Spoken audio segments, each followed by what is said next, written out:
श्री सीतारामचंद्राभ्यां नमः। श्रीमद् वाल्मीकीय रामायण किष्किंधाकांड प्रथमा सर्ग। पहला सर्ग। पंपा सरोवर के दर्शन से श्रीराम की व्याकुलता। श्रीराम का लक्ष्मण से पंपा की शोभा तथा वहां की उद्दीपन सामग्री का वर्णन करना। लक्ष्मण का श्रीराम को समझाना तथा दोनों भाइयों को ऋषमुख की ओर आते देख सुग्रीव तथा अन्य वानरों का भयभीत होना। कमल, उत्पल तथा मत्स्यों से भरी हुई उस पंपा नामक पुष्करिणी के पास पहुंचकर सीता की सुधि आ जाने के कारण श्रीराम की इंद्रियां शोक से व्याकुल हो उठीं।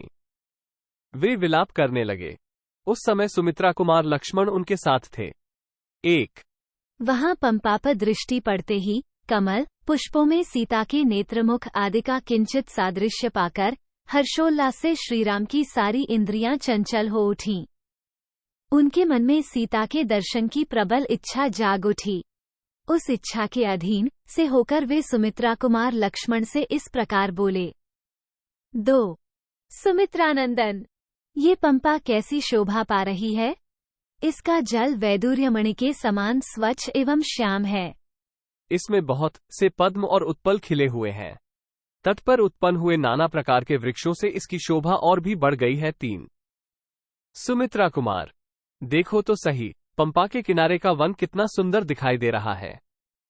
यहाँ के ऊंचे ऊंचे वृक्ष अपनी फैली हुई शाखा के कारण अनेक शिखरों से युक्त पर्वतों के समान सुशोभित होते हैं। 4। परंतु मैं इस समय भरतकेंदु खा और सीताहरण की चिंता के शोक से संतप्त हो रहा हूँ। मानसिक वेदनाएं मुझे बहुत कष्ट पहुंचा रही हैं। 5। यद्यपि मैं शोक से पीड़ित हूँ तो भी मुझे ये पंपा बड़ी सुहावनी लग रही है। इसके निकटवर्ती वन बड़े विचित्र दिखाई देते हैं। यह नाना प्रकार के फूलों से व्याप्त है। इसका जल बहुत शीतल है और यह बहुत सुखदायिनी प्रतीत होती है। 6। कमलों से ये सारी पुष्करिणी ढकी हुई है, इसलिए बड़ी सुंदर दिखाई देती है। इसके आस पास सर्प तथा हिंसक जंतु विचर रहे हैं। मृग आदि पशु और पक्षी भी सब ओर छा रहे हैं। 7। नई घासों से ढका हुआ ये स्थान अपनी नीली पीली आभा के कारण अधिक शोभा पा रहा है। यहाँ वृक्षों के नाना प्रकार के पुष्प सब ओर बिखरे हुए हैं। इससे ऐसा जान पड़ता है मानो यहाँ बहुत से गलीचे बिछा दिए गए हों। 8। चारों ओर वृक्षों के अग्रभाग फूलों के भार से लदे होने के कारण समृद्धिशाली प्रतीत होते हैं। ऊपर से खिली हुई लताएं उनमें सब ओर से लिपटी हुई हैं। 9। सुमित्रानंदन, इस समय मंद सुखदायिनी हवा चल रही है, जिससे कामना का उद्दीपन हो रहा है। सीता को देखने की इच्छा प्रबल हो उठी है।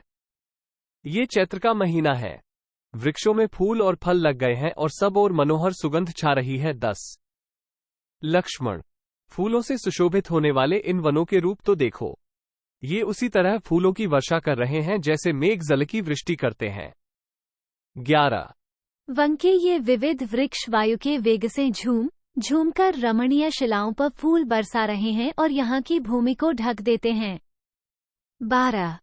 सुमित्रा कुमार, उधर तो देखो, जो वृक्षों से झड़ रहे हैं तथा जो अभी डालियों में ही लगे हुए हैं, उन सभी फूलों के साथ सब ओर वायु खेल सा कर रही है। 13। फूलों से भरी हुई वृक्षों की विभिन्न शाखाओं को झकझोरती हुई वायु जब आगे को बढ़ती है, तब अपने स्थान से विचलित हुए भ्रम मानो उसका यशोगान करते हुए उसके पीछे चलने लगते हैं।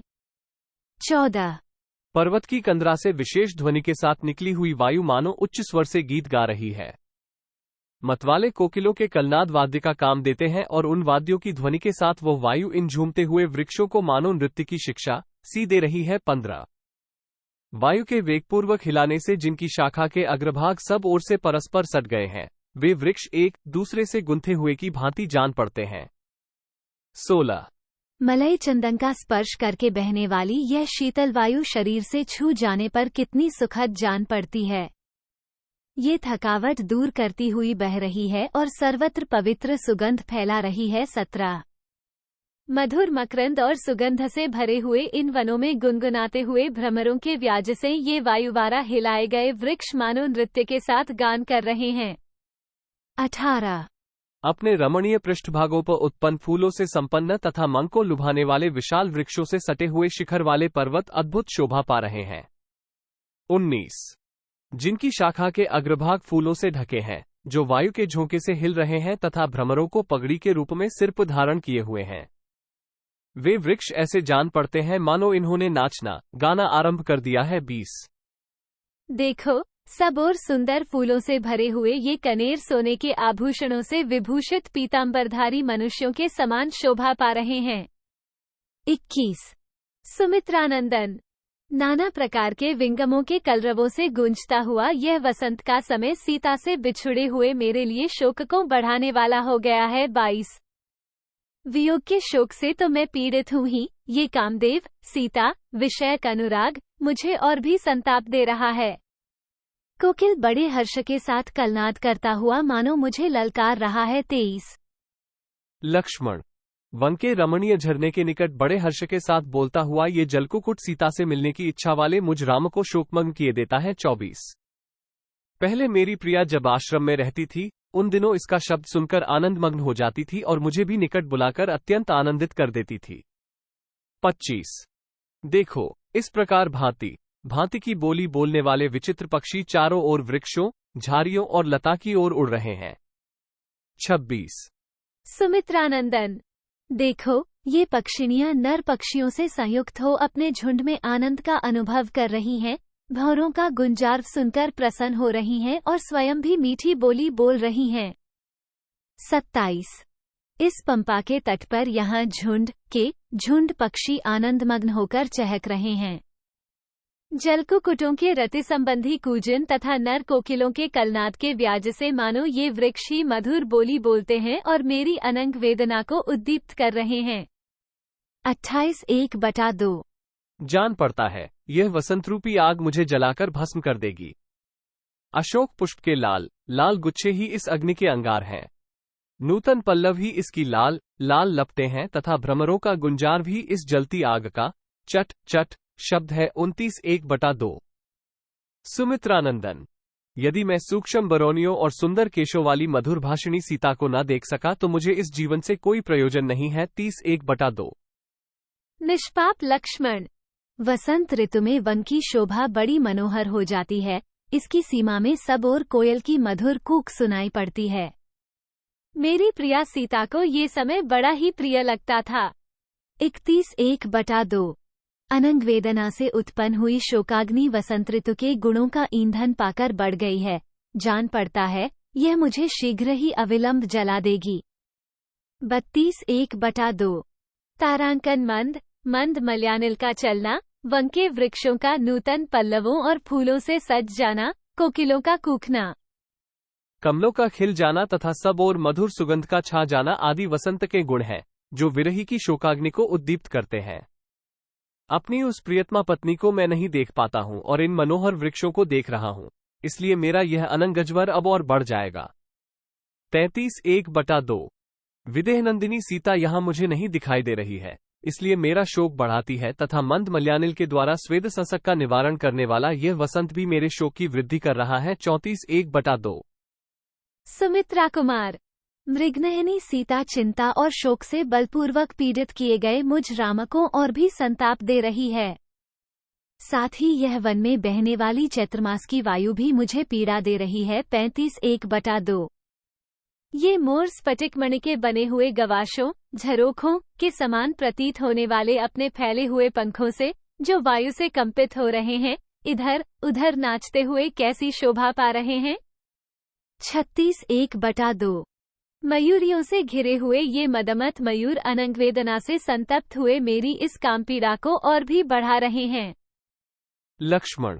वो देखो, पर्वत शिखर पर नाचते हुए अपने स्वामी मयूर के साथ वो मोरनी भी कामपीड़ित होकर नाच रही है। 38 1/2 मयूर भी अपने दोनों सुंदर पंखों को फैलाकर मन अपनी उसी रामा प्रिया का अनुसरण कर रहा है तथा अपने मधुर स्वरों से मेरा उपहास करता सा जान पड़ता है। 39 1/2 निश्चय ही वन में किसी राक्षस ने मोर की प्रिया का अपहरण नहीं किया है, इसीलिए ये रमणीय वनों में अपनी वल्लभा के साथ नृत्य कर रहा है। 40 1/2 तारांकन। रामायण शिरोमणिकार इस श्लोक के पूर्वार्ध का अर्थ यूं लिखते हैं, निश्चय ही इस मोर के निवासभूत वन में उस राक्षस ने मेरी प्रिया सीता का अपहरण नहीं किया, नहीं तो ये भी उसी के शोक में डूबा रहता। फूलों से भरे हुए इस चैत्र मास में सीता के बिना यहाँ निवास करना मेरे लिए अत्यंत दुस्सह है। लक्ष्मण, देखो तो सही, तिर्यग्योनि में पड़े हुए प्राणियों में भी परस्पर कितना अधिक अनुराग है। इस समय यह मोरनी कामभाव से अपने स्वामी के सामने उपस्थित हुई है। 41-42। यदि विशाल नेत्रों वाली सीता का अपहरण न हुआ होता तो वो भी इसी प्रकार बड़े प्रेम से वेगपूर्वक मेरे पास आती। 43। लक्ष्मण, इस वसंत ऋतु में फूलों के भार से संपन्न हुए इन वनों के ये सारे फूल मेरे लिए निष्फल हो रहे हैं। प्रिया सीता के यहाँ न होने से इनका मेरे लिए कोई प्रयोजन नहीं रह गया है। 44। अत्यंत शोभा से मनोहर प्रतीत होने वाले ये वृक्षों के फूल भी निष्फल होकर भ्रमर समूहों के साथ ही पृथ्वी पर गिर जाते हैं। 45। हर्ष में भरे हुए ये झुंड पक्षी एक दूसरे को बुलाते हुए से इच्छानुसार कलरव कर रहे हैं और मेरे मन में प्रेमोन्माद उत्पन्न किए देते हैं। 46। जहाँ मेरी प्रिया सीता निवास करती है, वहाँ भी यदि इसी तरह वसंत छा रहा हो तो उसकी क्या दशा होगी। निश्चय ही वहाँ पराधीन हुई सीता मेरी ही तरह शोक कर रही होगी। 47। अवश्य ही जहाँ सीता है उस एकांत स्थान में वसंत का प्रवेश नहीं है तो भी मेरे बिना वो कजरारे नेत्रों वाली कमलनयनी सीता कैसे जीवित रह सकेगी। 48। अथवा संभव है जहां मेरी प्रिया है वहां भी इसी तरह वसंत छा रहा हो, परंतु उसे तो शत्रुओं की डांट फटकार सुननी पड़ती होगी, अतः वह बेचारी सुंदरी सीता क्या कर सकेगी। 49। जिसकी अभी नई अवस्था है और प्रफुल्ल कमलदल के समान मनोहर नेत्र हैं, वह मीठी बोली बोलने वाली मेरी प्राणवल्लभा जानकी निश्चय ही इस वसंत ऋतु को पाकर अपने प्राण त्याग देगी। 50। मेरे हृदय में यह विचार दृढ़ होता जा रहा है कि साध्वी सीता मुझसे अलग होकर अधिक काल तक जीवित नहीं रह सकती। 51। वास्तव में विदेह कुमारी का हार्दिक अनुराग मुझमें और मेरा संपूर्ण प्रेम सर्वथा विदेह नंदिनी सीता में ही प्रतिष्ठित है। 52। फूलों की सुगंध लेकर बहने वाली यह शीतल वायु, जिसका स्पर्श बहुत ही सुखद है, प्राणवल्लभा सीता की याद आने पर मुझे आग की भांति तपाने लगती है। 53। पहले जानकी के साथ रहने पर जो मुझे सदा सुखद जान पड़ती थी, वही वायु आज सीता के विरह में मेरे लिए शोकजनक हो गई है। 54। जब सीता मेरे साथ थी उन दिनों जो पक्षी कौवा आकाश में जाकर कांव करता था, वो उसके भावी वियोग को सूचित करने वाला था। अब सीता के वियोग काल में वह कौवा वृक्ष पर बैठकर बड़े हर्ष के साथ अपनी बोली बोल रहा है। इससे सूचित हो रहा है कि सीता का संयोग शीघ्र ही सुलभ होगा। 55। यही वह पक्षी है जो आकाश में स्थित होकर बोलने पर वैदेही के अपहरण का सूचक हुआ, किंतु आज ये जैसी बोली बोल रहा है उससे जान पड़ता है कि यह मुझे विशालोचना सीता के समीप ले जाएगा। 56। लक्ष्मण, देखो, जिनकी ऊपरी डालियां फूलों से लदी हैं, वन में उन वृक्षों पर कलरव करने वाले पक्षियों का यह मधुर शब्द विरही जनों के मदनोन्माद को बढ़ाने वाला है। 57। वायु के द्वारा हिलाई जाती हुई उस तिलक वृक्ष की मंजरी पर भ्रमर सहसा जा बैठा है, मानो कोई प्रेमी कामद से कंपित हुई प्रेयसी से मिल रहा हो। 58। यह अशोक प्रियाविरही कामी पुरुषों के लिए अत्यंत शोक बढ़ाने वाला है। यह वायु के झोंके से कंपित हुए पुष्पगुच्छों द्वारा मुझे डांट बताता हुआ सा खड़ा है। 59। लक्ष्मण, ये मंजरियों से सुशोभित होने वाले आम के वृक्ष श्रृंगार विलास से मदमथ हृदय होकर चंदन आदि अंगराग धारण करने वाले मनुष्यों के समान दिखाई देते हैं। 60। नरश्रेष्ठ सुमित्रा कुमार, देखो, पंपा की विचित्र वन श्रेणियों में इधर उधर किन्न विच रहे हैं। 61। लक्ष्मण, देखो, पंपा के जल में सब ओर खिले हुए ये सुगंधित कमल प्रातः काल के सूर्य की भांति प्रकाशित हो रहे हैं। 62।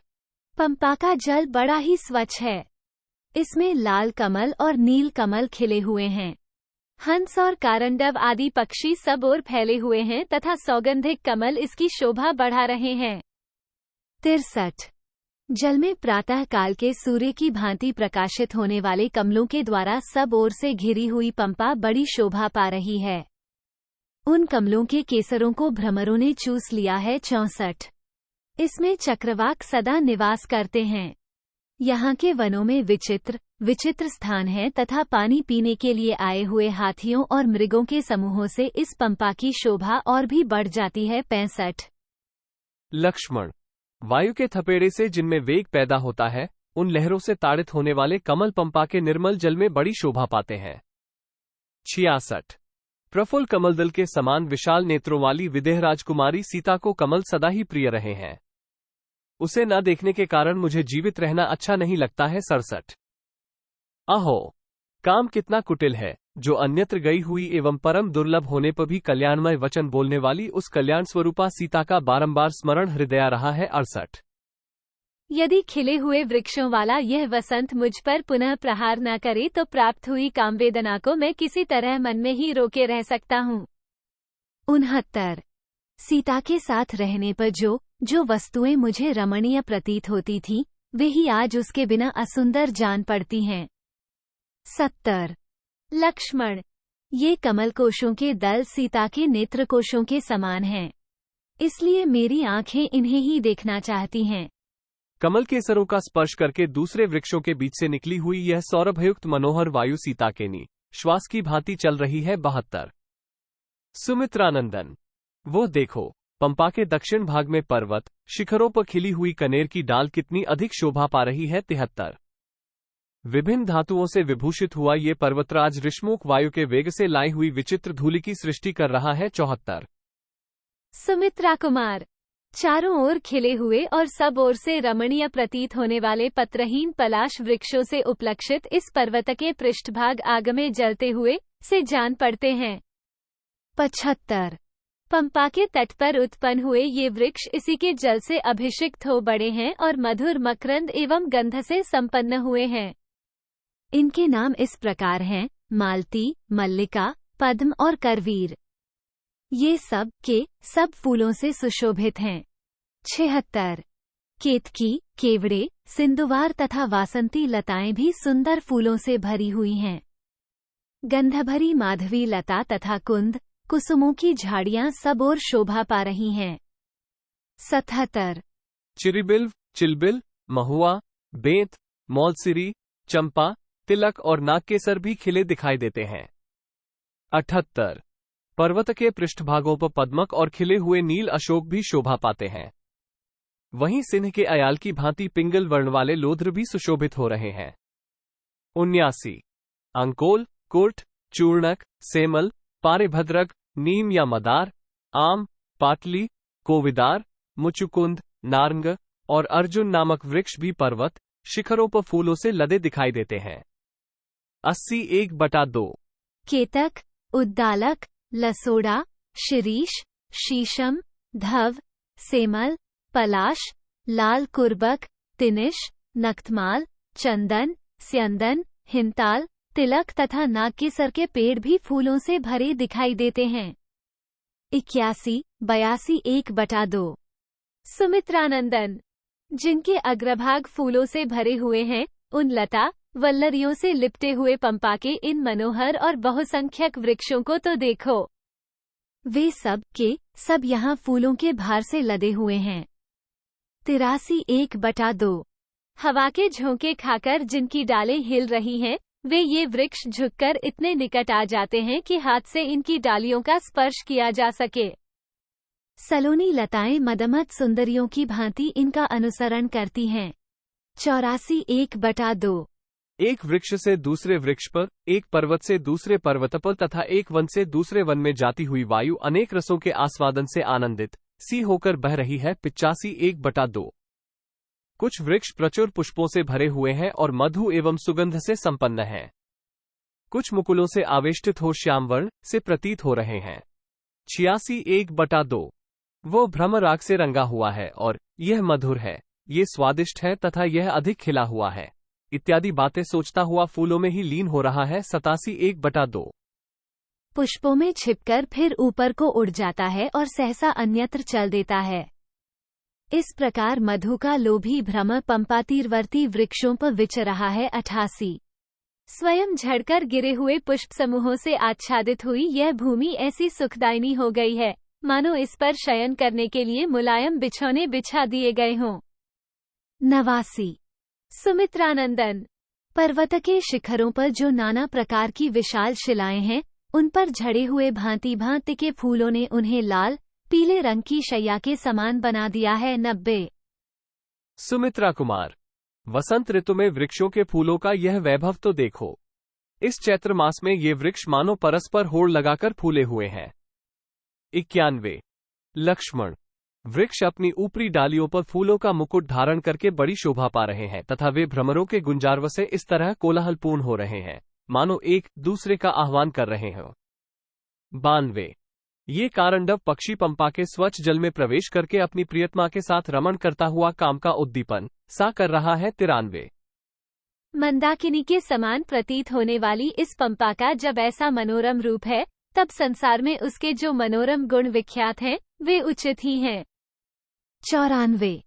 रघुश्रेष्ठ लक्ष्मण, यदि साध्वी सीता दिख जाए और यदि उसके साथ हम यहाँ निवास करने लगे तो हमें न इंद्रलोक में जाने की इच्छा होगी और न अयोध्या में लौटने की ही। 95। हरी घासों से सुशोभित ऐसे रमणीय प्रदेशों में सीता के साथ सानंद विचरने का अवसर मिले तो मुझे अयोध्या का राज्य न मिलने के कारण कोई चिंता नहीं होगी और न दूसरे ही दिव्य भोगों की अभिलाषा हो सकेगी। 96। इस वन में भांति भांति के पल्लवों से सुशोभित और नाना प्रकार के फूलों से उपलक्षित ये वृक्ष प्राण वल्लभा सीता के बिना मेरे मन में चिंता उत्पन्न कर देते हैं। सुमित्रा कुमार, देखो इस पंपा का जल कितना शीतल है। इसमें असंख्य कमल खिले हुए हैं, चकवे विचरते हैं और कारंडव निवास करते हैं। इतना ही नहीं, जलकुकुट तथा क्रौंच भरे हुए हैं एवं बड़े बड़े मृग इसका सेवन करते हैं। 98। 1/2। चहकते हुए पक्षियों से इस पंपा की बड़ी शोभा हो रही है। आनंद में निमग्न हुए ये नाना प्रकार के पक्षी मेरे सीता विषयक अनुराग को उद्दीप्त कर देते हैं, क्योंकि इनकी बोली सुनकर मुझे नूतन अवस्था वाली कमल नयनी चंद्रमुखी प्रियतमा सीता का स्मरण हो आता है। 99। 100। लक्ष्मण, देखो पर्वत के विचित्र शिखरों पर ये हरिण अपनी हरिणियों के साथ विचर रहे हैं और मैं मृगनयनी सीता से बिछुड़ गया हूँ।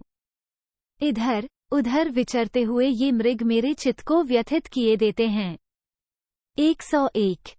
मतवाले पक्षियों से भरे हुए इस पर्वत के रमणीय शिखर पर यदि प्राणवल्लभा सीता का दर्शन पा सकूं तभी मेरा कल्याण होगा। 102। सुमित्रानंदन, यदि सुमध्यमा सीता मेरे साथ रहकर इस पंपा सरोवर के तट पर सुखद समीर का सेवन कर सके तो मैं निश्चय ही जीवित रह सकता हूँ। 103।